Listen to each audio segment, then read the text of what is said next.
I got fireworks for this episode.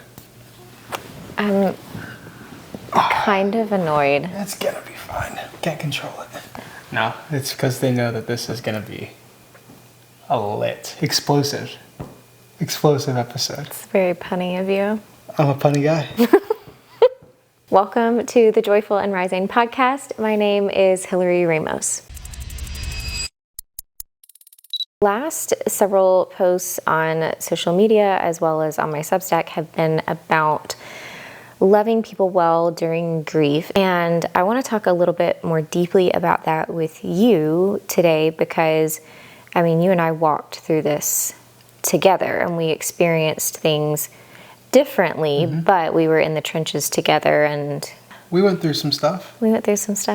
Some things. But what I don't want is I don't want this to turn into like a call out episode or anything like that, so much as I want people to feel empowered and confident when they encounter somebody who is grieving, because I feel like a lot of times people are either afraid, they may be feeling as though they're walking on eggshells, and so they don't want to say anything. Or on the flip side of that, they say so many things, and sometimes they're not the most ideal things to say. Sure. But I don't ultimately want people to feel that this is an attack so much as it is an equipping for people that are navigating that. It's perspective. Sure. Right? Like, everybody at some point in life is going to go through really hard stuff, and know people that go through really hard stuff, and it's not comfortable to try to mentally prepare yourself for how you might handle those conversations. Yeah, and I don't think people really prepare themselves, and you don't think about it. Yeah, you don't think about it until you're in it 99% of the time. Right. And then when you're in it, it's easy to not know what to say or how to say things.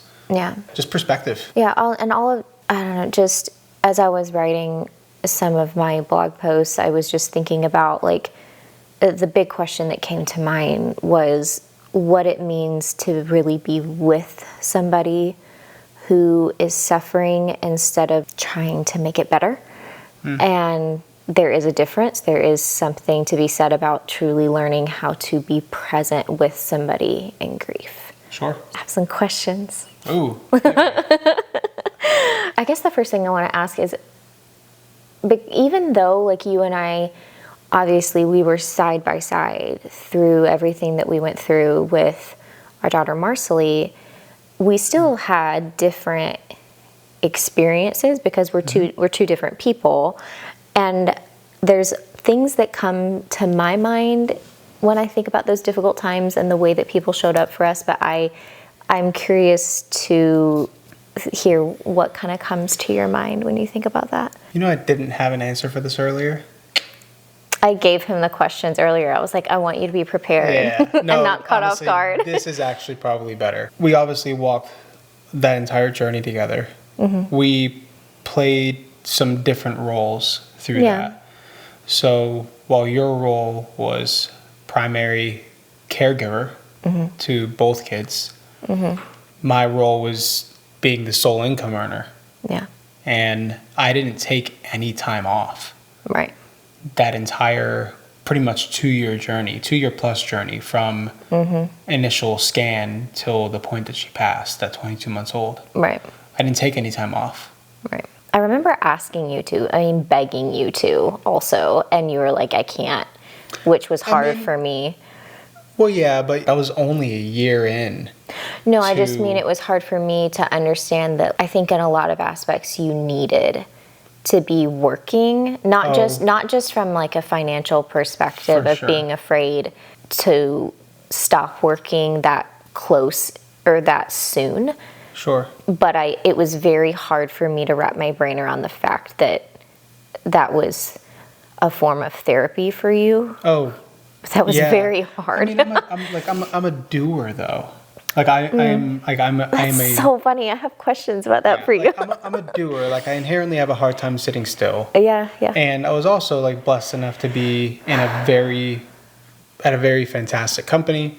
with incredible benefits, and I was able to work remote through all of that. So when we were going back and forth from the hospital and taking turns, I was able to work and take calls from bedside. So it was a blessing. So I had a little bit more flexibility than some might have. So I'll never take that for granted. But to answer your question, it's really easy for people to forget that the guy is going through it too. Yeah. We talked about that a lot. We talk about that a lot, like in it. Like it's very easy to focus on the woman, the mom, and the kids. In no way, shape, or form should any attention ever be taken off. You were the priority. The kids are always the priority. Sure. But if we're talking about how people showed up at a personal level, very, very few people stop to be like, how are you to me? Do you mean that when y'all would have conversation, whether it was in person or over the phone, it was typically like, how's Hillary and how's the baby? Or even just in general, like when people saw us too, the focus was you and the kids. Which, again, don't want anybody to misconstrue this. The priority, even for me, was always you and the kids. Well, no, but you were going through it too. Of course I was right there. She was like very much my flesh and blood too. Like that very different perspective. Very few people stop to be like, how's dad? And I think from like a men's mental health perspective, that's just something that is very easy to overlook. Like guys especially, you need to check on guys. Well, that was, I mean, honestly, like, and that was, talk about how social media can be so toxic. My most viral video, it was one of the first times that I really opened up on social media after we initially had the anatomy scan, and where I was sharing a little bit of our journey. That was extremely vulnerable for me, and people picked apart one like small phrase, and it's part of the reason why that video went so viral. But just attacking you in it and me indirectly as well. That was one of the first times that I saw people totally disconnecting the fact that, yes, I was grieving and going through a hard time because that was traumatic for me as a mother, but that was you going through that grief too. You were a grieving father too. You were a grieving husband too, who, yes, like I was the one getting the news that I had life-threatening complications, but you were right there with me when it happened. I was the first one you called?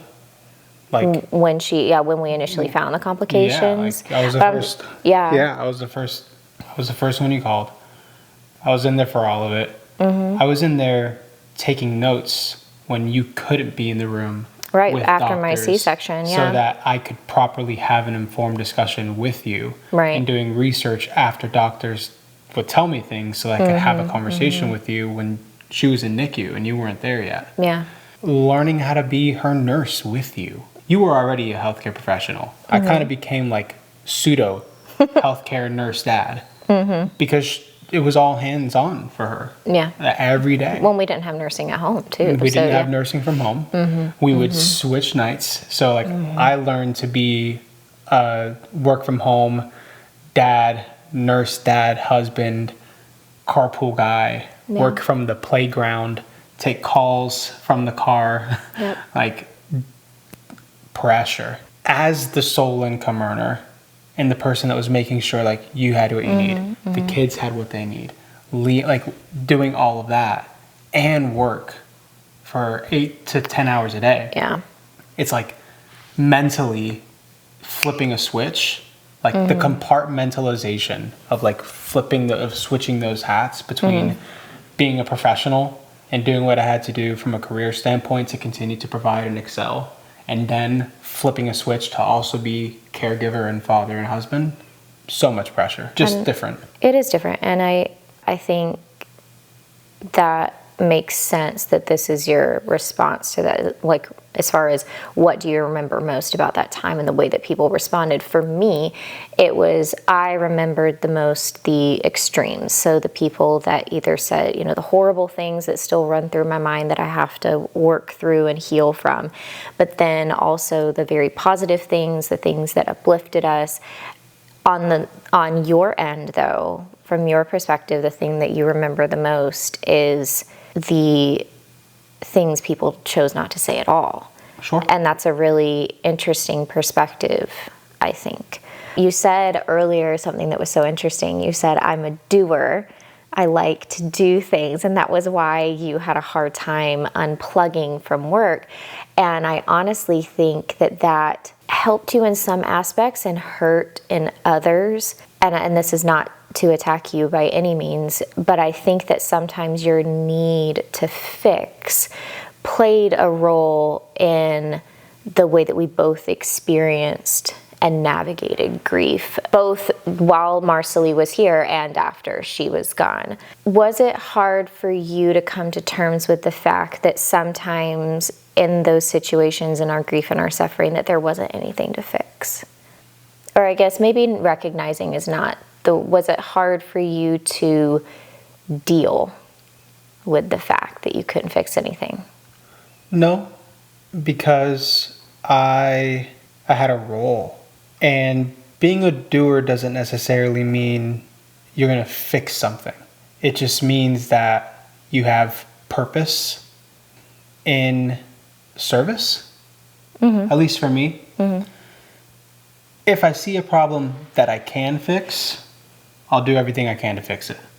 I think most of the time that I felt it caused tension was mostly when I was needing to externally process something. And right now? when I was wanting to externally process something and it was causing me distress, and you wanted to like fix not the situation per se, but the distress within me. And I was like, I don't need it fixed. I don't even need the situation fixed. I just need to talk. And that was hard. I think and I could be wrong, but I think it was hard for multiple reasons. One of them being the fact that you had such a challenge to compartmentalize. And I've tried to get better about my timing with having those external processing moments.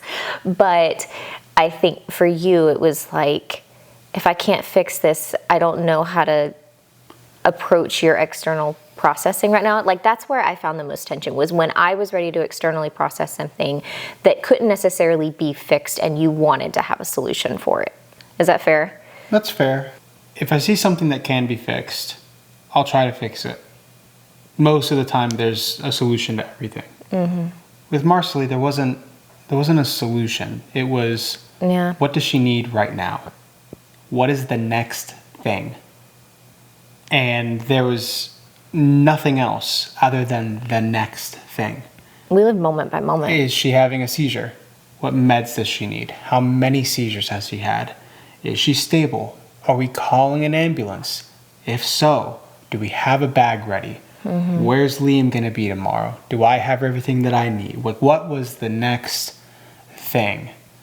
And so I didn't necessarily need to feel like I could fix everything, but I definitely needed to understand at all times the purpose and role of service that I was going to have moment to moment. And yeah, no, I'm sure that there were probably moments where I lacked patience, and I'm sorry for those. I mean, but like in like but, we're going through a lot. We're Like, going through it's a lot. okay. But like in that, right? Like my focus was always the next thing. Both of us were that way. I mean, both of us were that way a lot of the time. I struggled because I say I needed, moments to externally process things, but then there were a lot of times where I felt really stuck, and I was internally processing so much, and it would just get bottled up because I felt lonely. I mean, especially during those like long hospital stays and stuff. Brutal. It was just brutal to be so isolated, and talk about wanting to fix something but not having any idea how to, like, there's nothing to fix, you're just there.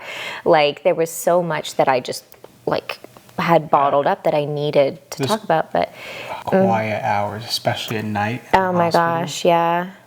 The nights there, just silent. And then you'd have like her thing go off. Oh my gosh, yes. And all of a sudden your adrenaline kicks in and you're dealing with nurses, and then she's back to stable and it's 2:00 in the morning and it's crickets. Yeah. Exhausting.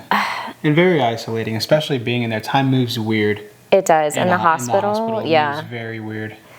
Do you feel like there were moments, especially in some of the harder times, that you remember things specifically that were really, really helpful and things that weren't? Things that people did that you found surprisingly helpful, things that you may not have expected to impact you the way that they did, or, you know, positive or negative? The holiday, Christmas. Oh, yeah. That still messes me up. Are you going to be able to talk about it? I don't know. Still messes me up. That's funny that is the one thing that is continually. So tell them what happened. That was actually, so that was the Christmas before she passed, right? Yeah. And we were getting discharged. I want to say it was like 2 days, like the 23rd. Yeah, it was. We were getting discharged 2 days before Christmas, and we didn't know the entire time if we were going to make it home for Christmas. And that was the prayer. I was like, God, let us be home. Let us be home for Christmas. Let us all be home for Christmas Day. And we were home for Christmas. We went right back. We went right back the next day, but we were home for Christmas Day. And we were getting discharged in the afternoon. They came by around lunchtime and said, hey, we have a Christmas shop. You should go downstairs and you can get 3 things. So I said, all right. Get a couple things from our sleeve, find something for Liam. So I go downstairs, get in line. They let you into the Christmas shop. And I don't even remember the 3 things I got. I think I got like one of them was a boppy pillow. I think that I still have. Yeah. We got a boppy pillow. And then I got the animal magnet tiles things for Liam. Yes, you did. Yes. And then something else. And then I go to buy this stuff. He's thinking, because you were thinking the whole time that you were going to buy it. You were like, it's a shop. I'm going to, Like, I'm going to buy this stuff. Like, and it's just a Christmas shop on site. Right. And so I go to pay for these things, and I walk up, and they start wrapping the gifts, and I'm like, really confused. Like, I haven't paid for this. Like, how do I pay? And the lady looked at me, and she goes, no. Like, these are all gifts. Yeah. Are you okay? It messes you up every time. It really messes me up. Yeah. Because it wasn't just me. Like, we've been very, like, through all of that, like, we were super, super blessed. Right. And I just remember I looked at her, like, really confused. And then I looked around. Right. At, like, all of the other families that weren't going to get to leave. Yeah. And, like, that was their Christmas. All of it for them. Right. That's the only gifts that their kids were going to get. That level of, and it wasn't just hospital staff there. Like, there were volunteers there as well. Right. That will always be one of the most impactful. Beautiful, impactful, and just a true act of selflessness. That I'll never be able to forget that impact. The entire time I was walking back to the elevator, were you sobbing? I was like, do not break down crying in front of, because I had to walk past a whole line of people. Right. And I was like, just keep it together. Because I was wrecked. In my brain, I was like, I'm going to weep like a baby because I'm so tired. Oh man, and that this was too. such a beautiful emotional moment for me. And I was like, I'm gonna break down in front of all of these families and children. The thing that experience has in common with all of the other things that I think about, I think about Graham when he came in and cooked for us. I mean, he literally just dropped everything and drove up and cooked us dinner. I think about people that can make a crazy he makes a mean chicken Alfredo. I think about, friends that came to the hospital to visit us. I think about friends that sent me so many Starbucks gift cards, which was so great and so much. All of them got used. All of them got so used. So much Starbucks. I think about just all the little things that I think about that helped us over the course of that time. The thing that they had in common was I felt as though they were truly entering into that suffering with us in whatever capacity they could. Like, it wasn't surface level. It was, they saw a need, they met the need, and they came into that suffering with us to be what we needed in that moment. And that kind of just is a good transition into what I want to get to next of like, I think a lot of times, especially in the church, like we want to say the right thing and do the right thing. And we're so focused on that we forget that it's not about it's not about fixing it. Like, no, none of those things fixed the fact that Marcelly had a terminal illness. None of those things fixed the fact that it was painful for us to go through all of those things. We just didn't feel alone in the process in those moments, right? And I think that a lot of times that's where we get it wrong in the church, is that like we want to fix and do the right thing. And it's like, there's nothing for you to fix here. There's nothing, you can't take away this pain that I'm experiencing. That's not your job. Yeah, I think, you know, this kind of goes back to the beginning though. A lot of people mean well, right? We talk about like intent a lot. A lot of people mean well, and I'm generally speaking, I'm an optimist.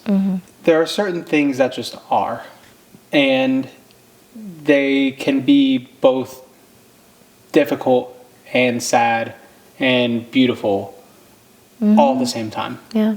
For as hard as some of those things were, we had some amazing moments with her.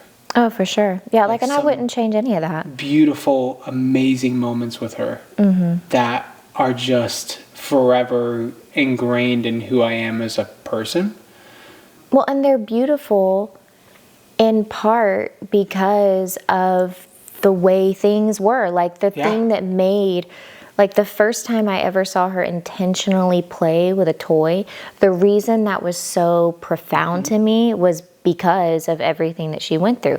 Does that mean that everything she went through wasn't like painful at times, and that everything we were going through wasn't painful? Like, of course it was, but like the reason that was so profoundly beautiful was because of everything that we were going through. I don't need people in those moments to like, I don't need everything happens for a reason. I don't need like you to explain the suffering away. I don't need you to fix the suffering. I just need somebody to like be in it with us and to say, I'm here, I've got you, both for the parts that suck and for the parts that are beautiful in that. I will say I've had a lot of people that, even after she passed, that, you know, when I tell them, they're like, oh, I'm sorry. I'm like, no, it's okay. Like, they're like, I say that too. They're like, yeah. They're like, I'm like, no, I'm like, it's okay. They're like, I actually had somebody stop me. They're like, but I can still be sorry. Like, that sucks. I appreciate that, actually. Yeah, that's interesting. I'm like, okay. I will say sometimes I catch myself saying it's okay, and sometimes I'm like, okay, instead of saying that, I think I might just pause and say, I've changed it. Thank you. Thank you. I appreciate that. Yeah. I've changed my response now, because that was like, okay, you're right. Like, I don't want people to feel bad. You don't want people to feel bad, because it can be an awkward thing. It's heavy and awkward, but that person like really was a nice switch for me, because I was like, oh, you know what, you're right. Like, I shouldn't be dismissive of that. Like, thank you for acknowledging and that. And to be fair, I think that, you know, we talk about all the time how people are so uncomfortable with grief and with suffering. That's the whole point of us having this conversation. And me saying, or you saying, oh, it's okay, and trying to like move past it so people aren't uncomfortable feeds into that behavior. And I didn't realize that it fed into that behavior. So that's interesting that you it's not brought even like feeding it, right? Like, it's like you're trying to also protect the person that's on the receiving end of something uncomfortable, right? So like, again, it's so ironic. It's intense. But no, just like being present and acknowledging, man, this sucks. Yeah, it does. This is super hard. Yeah. I think that I like that example that you just gave, because I think moments like that, moments that we've talked about,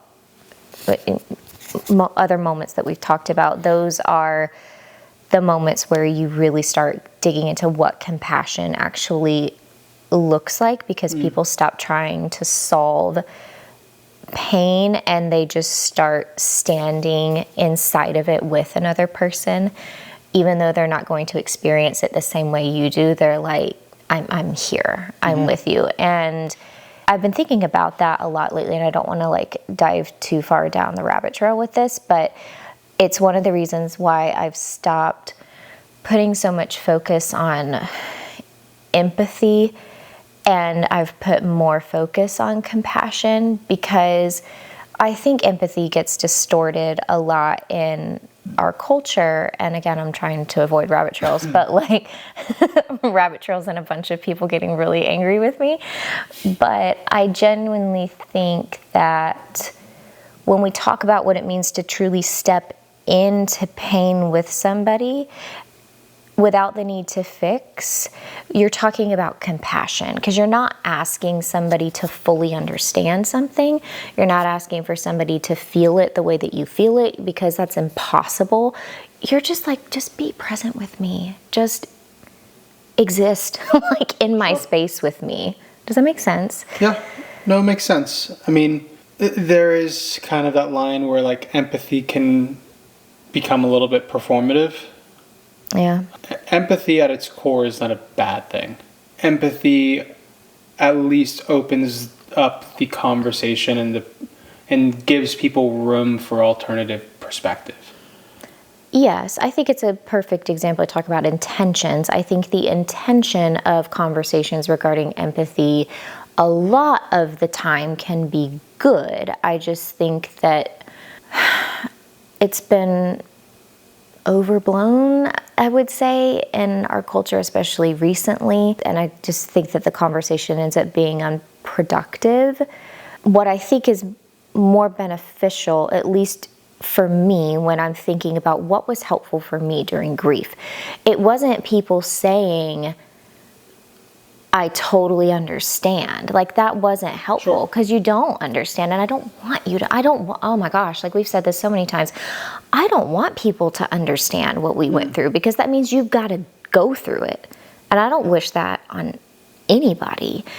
But I just, again, like I wanted people to just be willing to sit in the discomfort with us in whatever capacity they could, so that we didn't feel alone. And that's not to say, like, I want to be really careful. I don't think that anybody is meant to take the place of the Holy Spirit, or is meant to take the place of Jesus in that. Like, I want to be really careful that our loneliness in that was not anybody else's to fix. We should have been, above all else, seek the Lord in those times. But we are called as believers to bear with one another. Sure. It's uncomfortable and really hard. But some of the best things that we saw from people were people that were willing to just sit and be.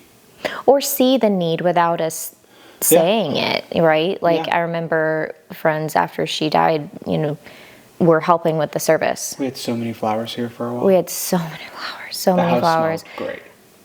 It did until it didn't. Yeah. And it did until it didn't. A lot of flowers. But we had people just, when she was in the NICU, and people made donations to help with, offset the cost of her care. When she passed, same thing. When people sending food, sending foods. Oh my gosh, all sorts of stuff. I mean, just little ways of people being like, I see this gap, let me help fill it. So if there's one thing that you want people to kind of take away from this conversation, what do you think it would be? 3 things. Oh, you have 3. Got 3. Okay. Got a lot of ideas up here. Lots of great ideas. 1, men's mental health matters. doesn't get talked about enough. Walk through one of the hardest things any father could ever walk through. And men's mental health really matters. So check on the men. Check on the guys. Mm-hmm. And then go back and check on them again. Because we'll say, we're fine, like we're good. I was going to say, what's your first response when they ask you that? Actually, for the few people that asked me that in it, I was like, thank you for asking. I actually acknowledge when people would specifically ask how I was doing. I would let them know, thank you for asking. Not many people stop to ask how the guy's doing. The second piece is, if you have a heart to serve, serve. Yeah. And whatever that is. Food, coffee, a hug, just being there, present, having a conversation, stopping by to say hello, like serve. If it's 30 minutes, if it's an hour, if it's a DoorDash card, a voice memo. The DoorDash cards were so great. Like whatever you're so helpful. Whatever the service is, like serve. And then the third thing is perspective and gratitude. That's it. Like, what do you mean by that? Everybody watching this will have to go through something in life. It's not a matter of like if, it's a matter of when. But always having perspective of like, there's so many things that don't matter that we just put way too much emphasis on. And we spend way too much energy on things that are very minuscule. Perspective, gratitude. We're all together right now. God willing, we'll have Christmas again here with all of us. And like, we have not had to step foot in a hospital in a while. I think the perspective thing is interesting because for me, I have to remember and have had to remember and learn over the course of time and with healing that there are going to be things that people do and things that people say that are going to upset me. They're going to upset me. They're going to trigger me. It is going to happen. Why are you laughing? I'm being so vulnerable right now. No.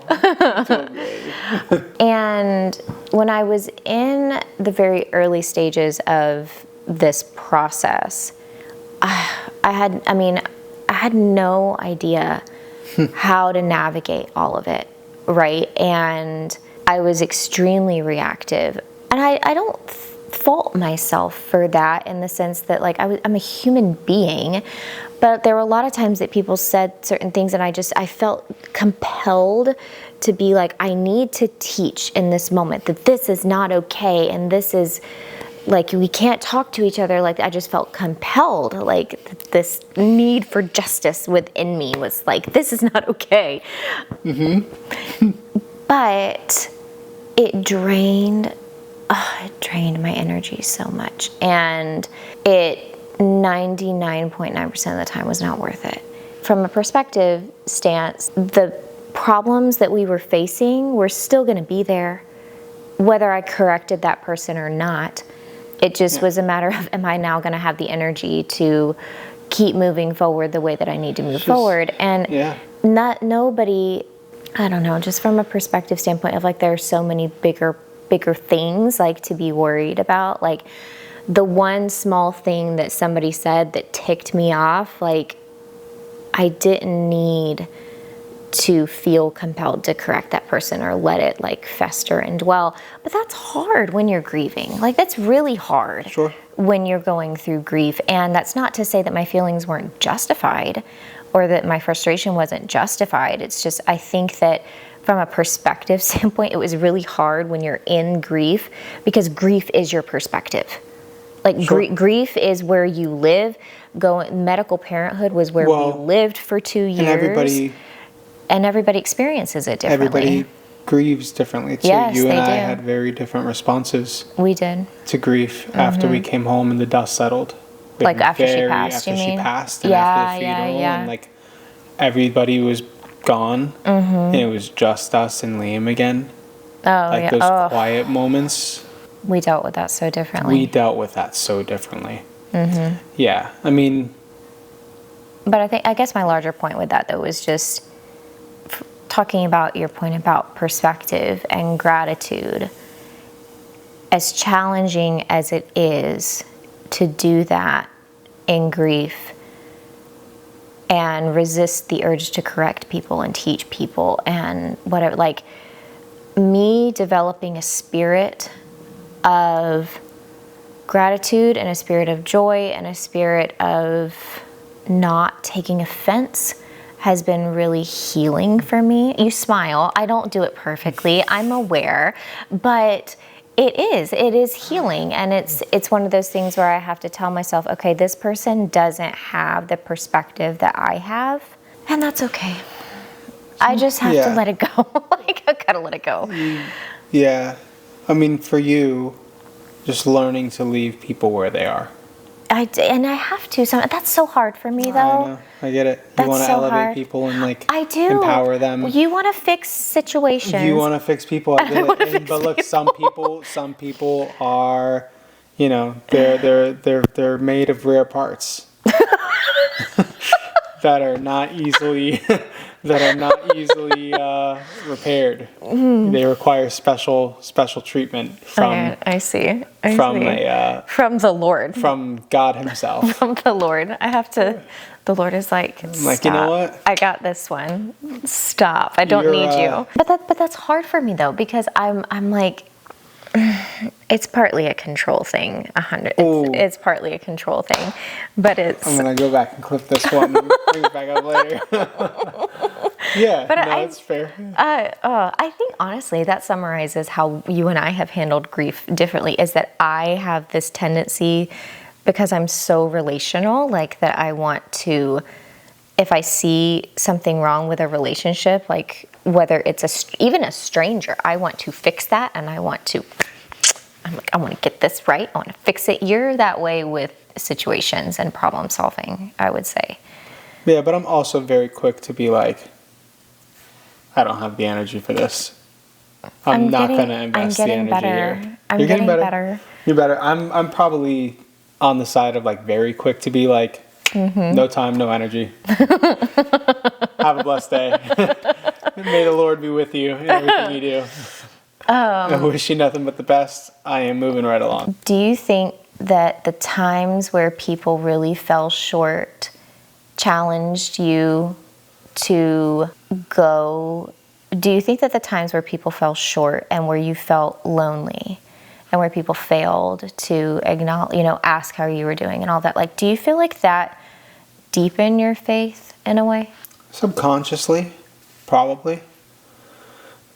There were so many times where, like, for me, in my loneliness, being in the hospital has happened a lot. Mm-hmm. Ironically, one time it happened, I was in TICU. And I think it was like one of the first nights I was in TICU. And it was quiet.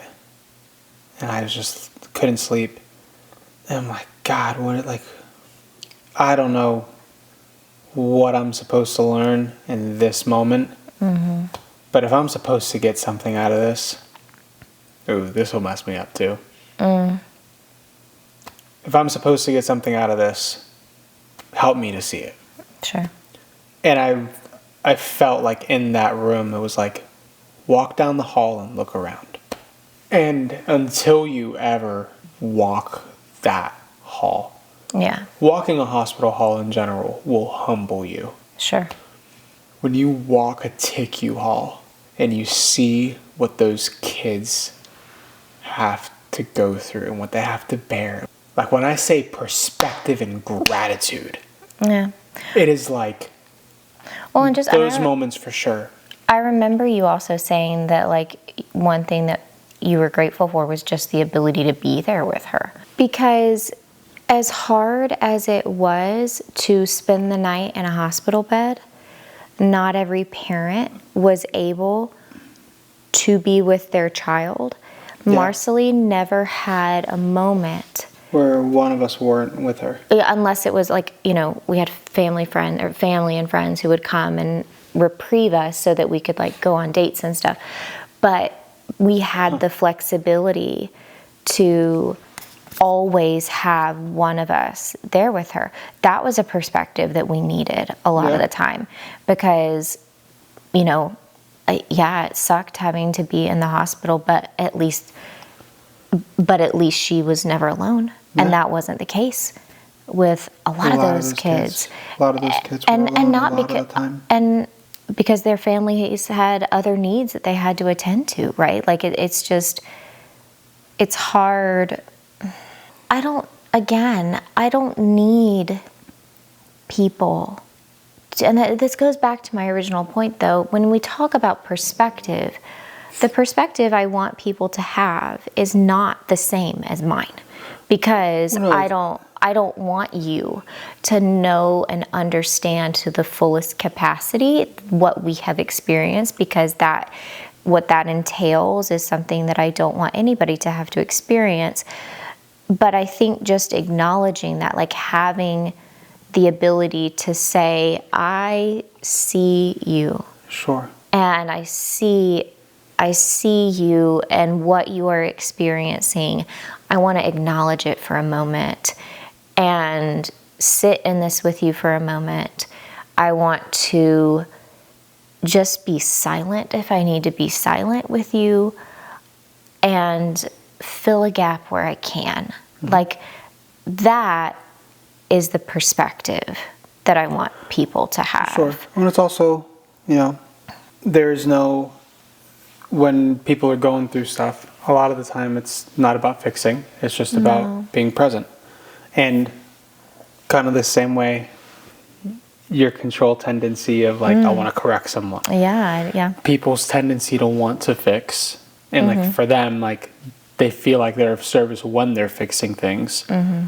I guess the reason that I wanted to ask that question about faith was because I think one of the most healing things for me in this entire process, and then we can try to wrap it up because apparently you're tired. I'm asleep again. Just an old man. It's just well past bedtime. The reason I brought up the question about faith was because one of the most healing things for me was learning that in my loneliest moments, it was not healing for me to be angry and resentful at the fact that people weren't showing up the way that I wanted them to show up. What was healing for me in those moments was going to God, who was the only person who could fully satisfy in those moments. And with that, with learning that over and over and over and over again, came an ability for me to forgive when people didn't necessarily love well in grief, or weren't, like my ability to be gracious was extended because I no longer put people on this platform where they didn't belong. We've had conversations about how like some people didn't show up the way that you would have hoped. Sure. And at least for me, I was so far on the side of I didn't expect anything from anyone. Yeah. To where like I didn't feel that level of disappointment that you felt through some of those. I did, and it was, again, one of the most healing thing for me was learning how to appreciate the fact that, a few things. Learning to appreciate the fact that they didn't belong on that pedestal that I had put them on. And that really the only person who could provide me with that comfort that I truly needed was Jesus, and that I needed to rely on him first and find that satisfaction in him first.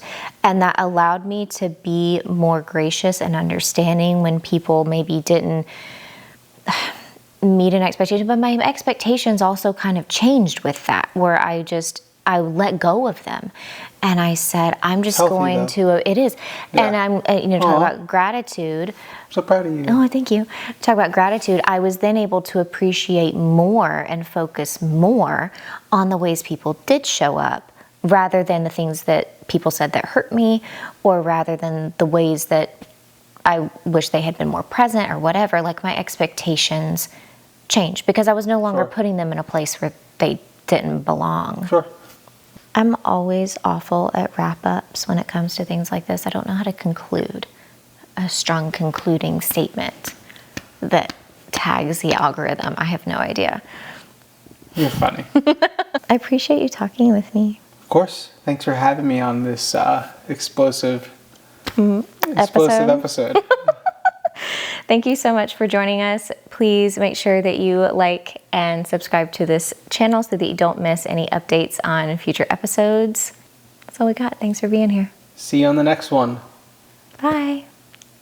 Bye.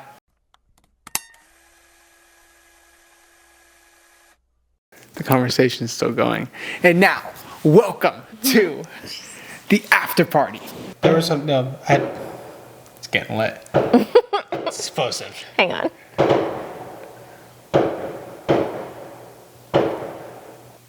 All right. A lot of people... The cat just really wanted to be in the shot. She's in it. Intrusive.